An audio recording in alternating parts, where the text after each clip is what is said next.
Me first welcome our guest, Dr. Hany Abou-El-Fotouh. Thank you very much for being with us. Thank you very much. It's a pleasure being here with you and you honoring us with your visit. Well, there is a lot to talk about, and as you know, like we mentioned, the great excavation and the findings that, you know, like good news are coming one after the other. And our working during the COVID-19, well, the European Reconstruction Bank said that Egypt is likely, most likely the only country that is coming out of this pandemic and the bad situation, let's say, fresh. So how do you explain that? What do you say about that? Well, as you said, the good news are coming all together, lump sum. Yes. She's good. It's great. Yeah, good news. The European Bank, in fact, issued a recent report saying that Egypt is the only economy which escaped the recessions in 2020.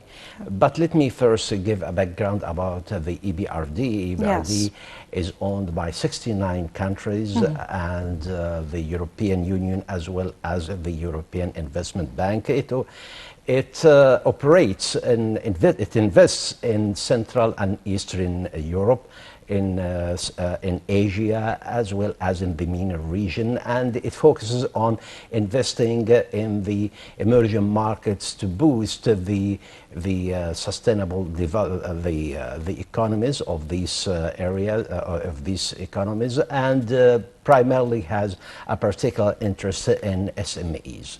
The report indicated that Egypt is escaping the recession which prevailed the entire world, and probably it's the only economy in the Ebrd zone that has expected growth rate in 2020 to reach 2.5%.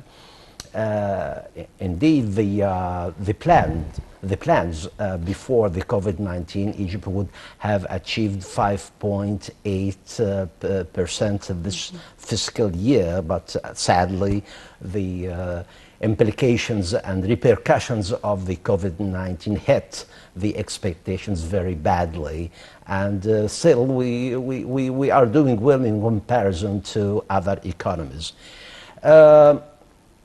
Even in it is surprising that even big economies will not achieve a positive outlook in 2020 and the coming year. Here I would like to just mention that according to the OECD recent report as well on the expected growth rate of some major economies, we see that, for example, Korea will achieve a negative progress by 3.2%, Japan 7.9%, USA 9.1%, and probably the biggest hit would be for India, which would it is expected to achieve shrinking economy by 25.2%. The only biggest economy in the world which expected to achieve a positive result is China, with expectation 11.2%. So if we are talking about Egypt, I think is doing well despite all the hardship that surrounds its economy, and we keep our fingers crossed. We achieve next year a more positive results. So imagine if we did not have the situation of the COVID-19, what would we have achieved?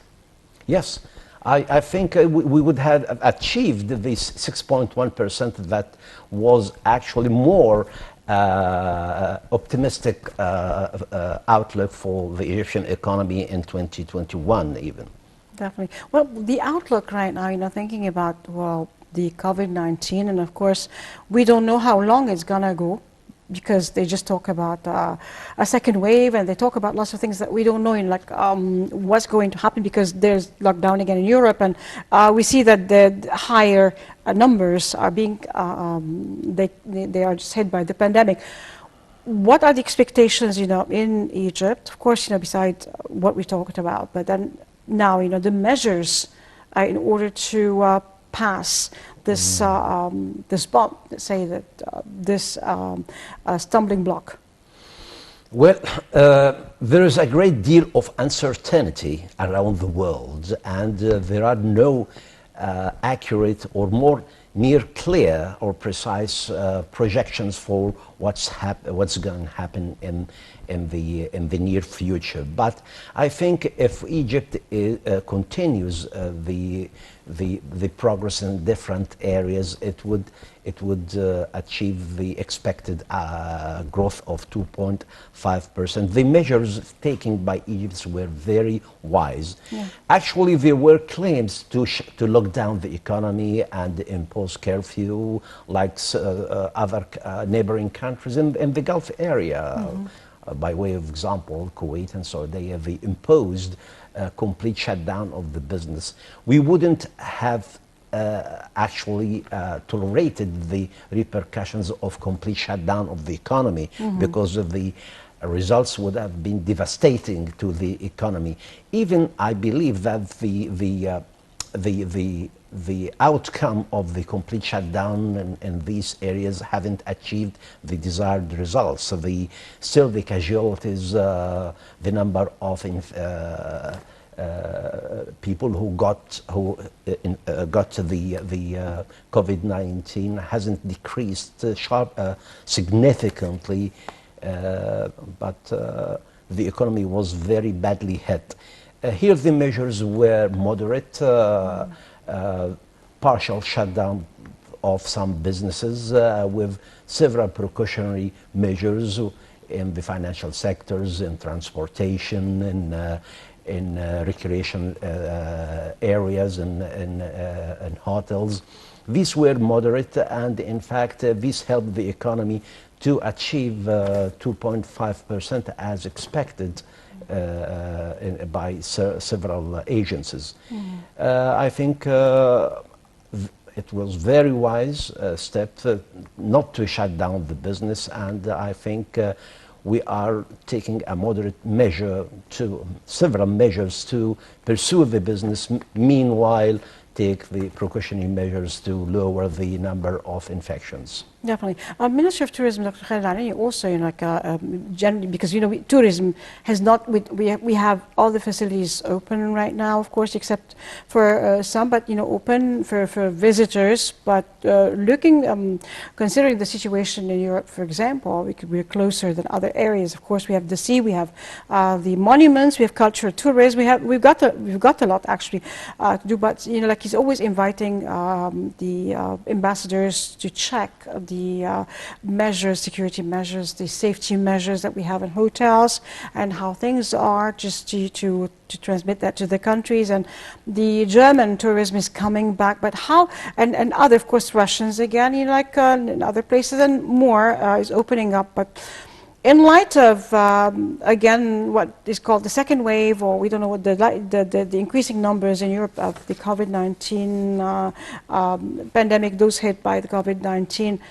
how would it be affecting, in your opinion, tourism here, or that is not really an issue right now after, passing through the hard period? I believe that what has been happening in Europe now would still impact Egypt in one way or another. Yeah. We expected tourism from different European countries to resume in Hurghada and Sinai, by the tough measures taken again by the governments in Europe would certainly impact us very badly.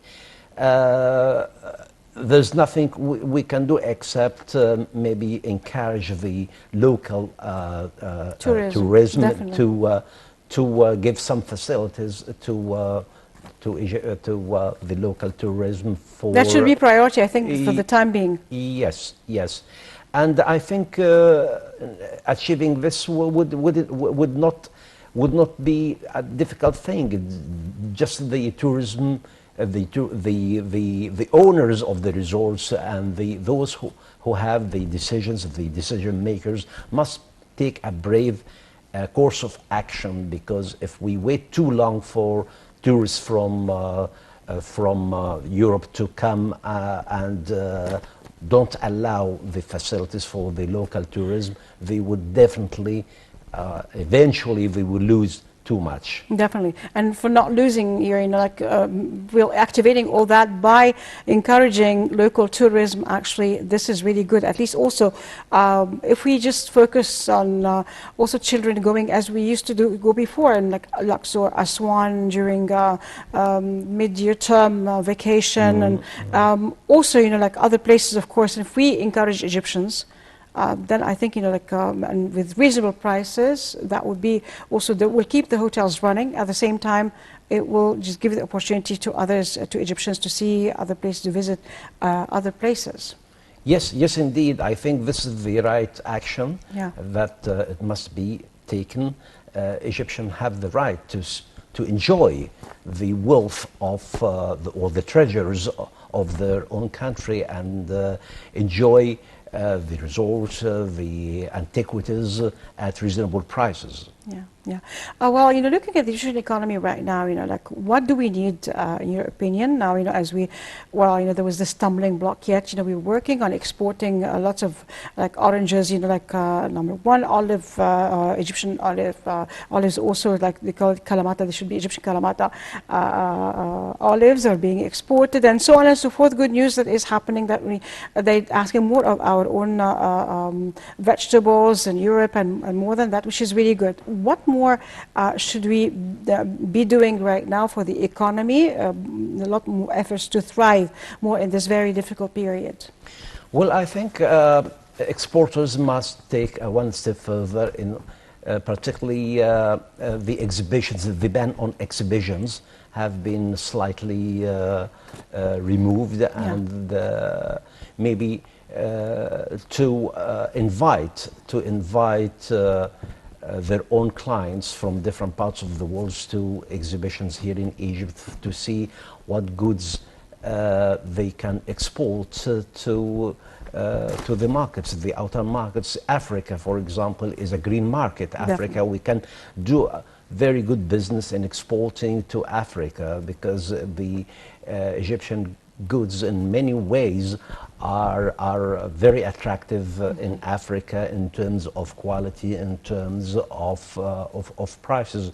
Particularly the competition have now decreased as some of the countries are still being closed for exporters. So maybe more activities in terms of inviting or soliciting importers from Africa, from different markets, to see what we have, what we can deliver to them. Yeah. And since you opened the issue of Africa, is very important. What other areas can we cooperate with the African countries in order to, we need each other. We are part of Africa, and we're back to Africa again. So, and we were also heading last year, chairing definitely EU. So this is really wonderful. A lot can be done with Africa, since they need our expertise, and we need to have our place back in full force, actually. China was taking our place, Turkey was taking our place when we were absent for 30 years. Yes, indeed.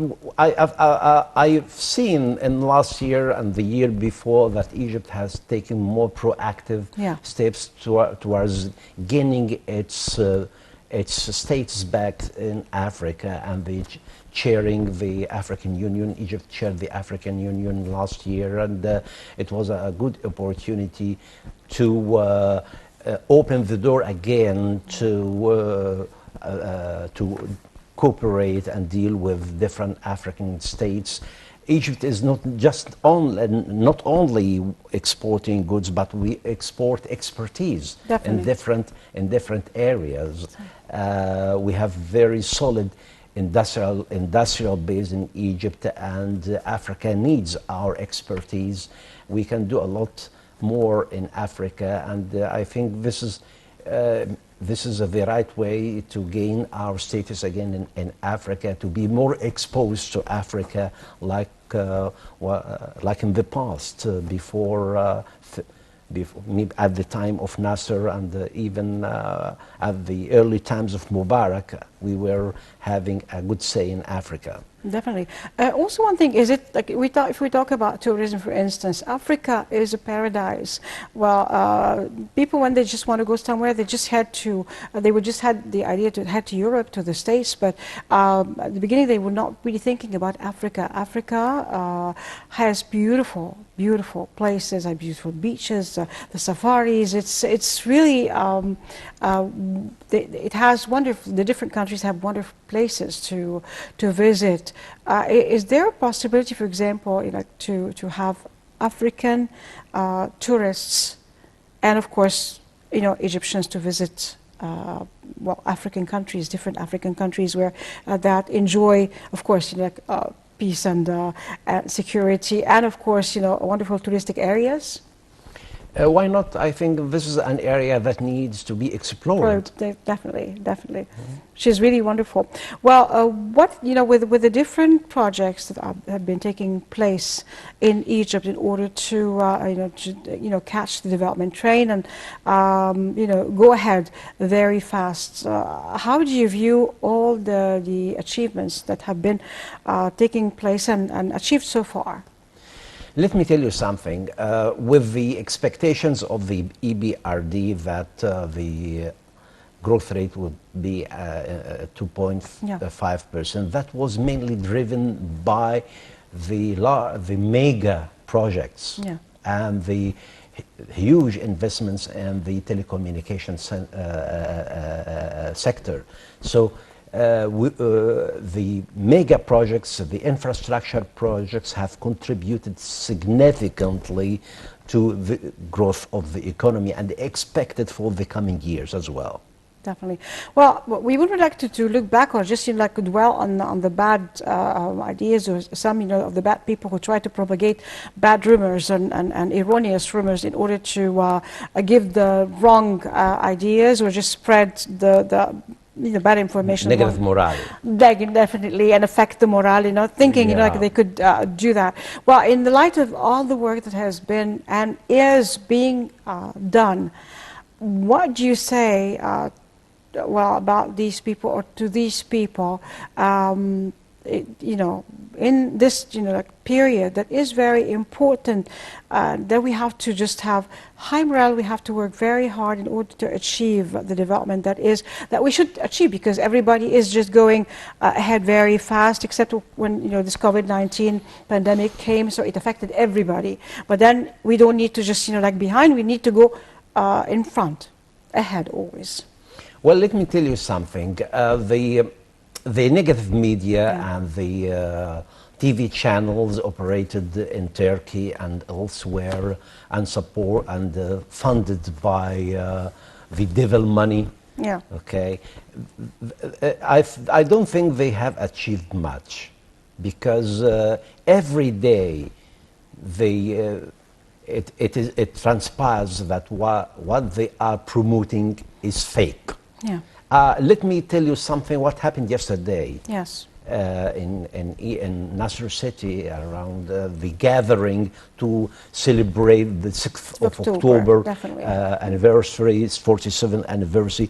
It's a very positive sign that what other fake news or promoters of fake news have not achieved their goals. It was a very evident move yesterday to say in a loud voice that Egyptians are behind their political leadership, and they are supporting the political leadership to achieve the goals for the prosperity of the Egyptian people. So the evil morale, the fake news haven't achieved much so far. Yeah. Well, it's really interesting. We used to always say we need the morale, we need the same spirit of the October War. Yeah. But then we need it for so long. After that, it just kind of came down. But then suddenly, it's again with people, they're just they know when things like that, they start meeting those rumors, or they just feel when like there is a evil spirits saying like coming up with evil doings like that. But then you find that the Egyptians are just going against it right away. They're just rising up and meeting that, whether they are celebrating like the October War, which is on the 6th of October, but then this is the first Friday yesterday that came, they could they go down. celebrated ahead. Yes, yes, definitely. A few days ahead, yeah. Definitely, which is really great and interesting. What do we need again now?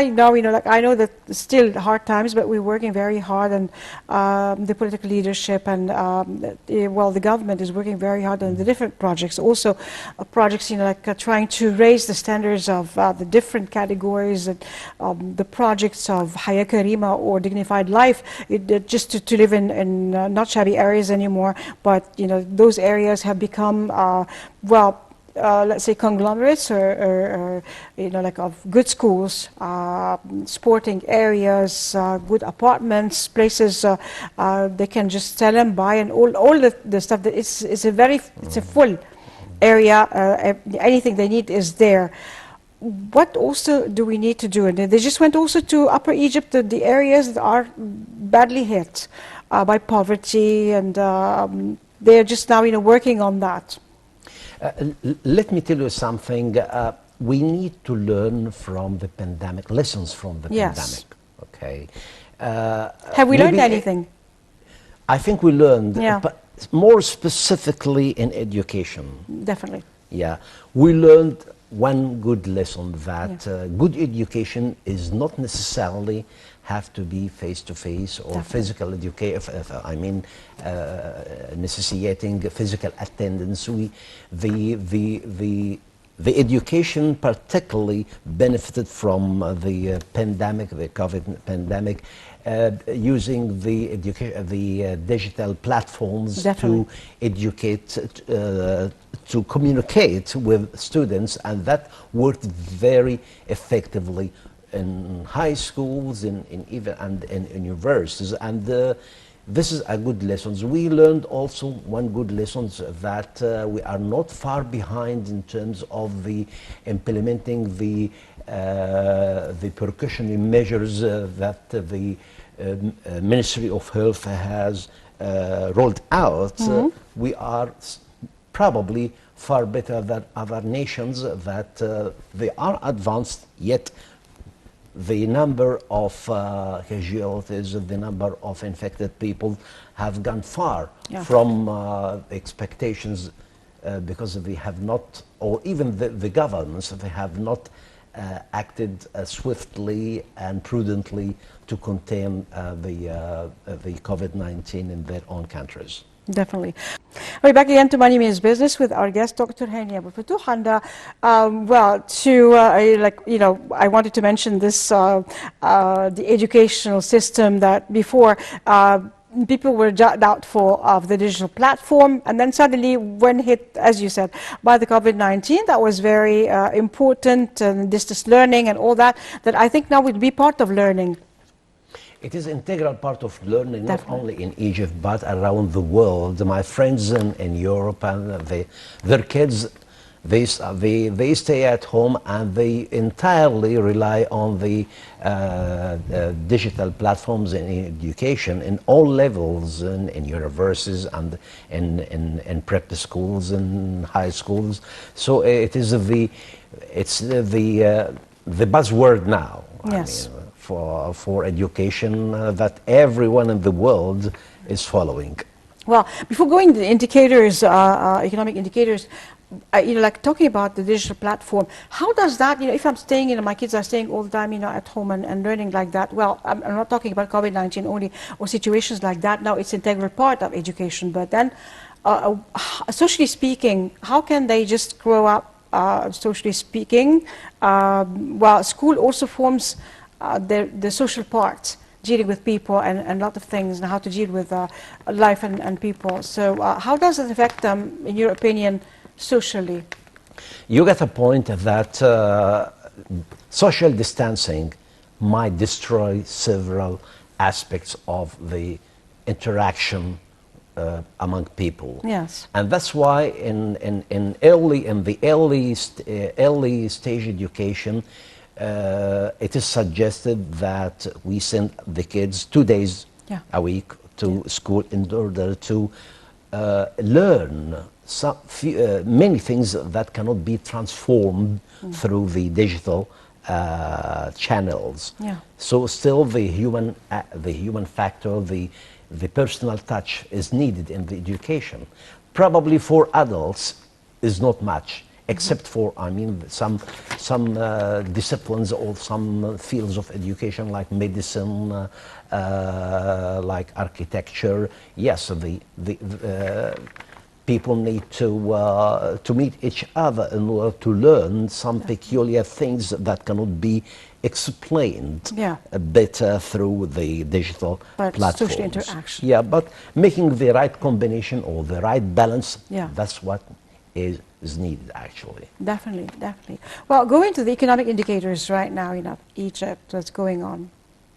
I think Egypt has achieved very good results after implementing the economic reform program, which ended last year. Unfortunately, some of these results were not felt by the average person, average citizen, but the rating agencies, the international funds, the international financial organizations, all these taking into considerations the statistics and the indicators that reflect the progress of the economy. I would like here to just mention few indicators that outline the progress of the Egyptian economy. Let me first talk about the foreign reserves. The foreign reserves held by the Central Bank of Egypt. Before COVID-19, it was at the level of $45.2 billion.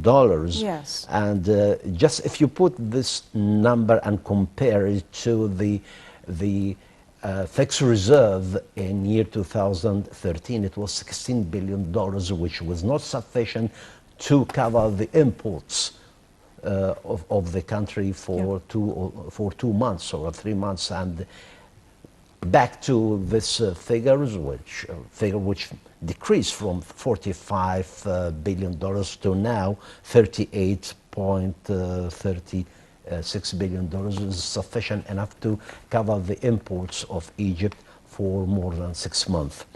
Also, I'd like to show another figure, which is the unemployment rate. The unemployment rate, unfortunately, it was expected to be a bit higher after COVID-19. Before COVID-19, in year 2019, the unemployment rate reached 7.9%. Now it stands at 9.2% in the second quarter of the fiscal year 1920. It was expected, actually.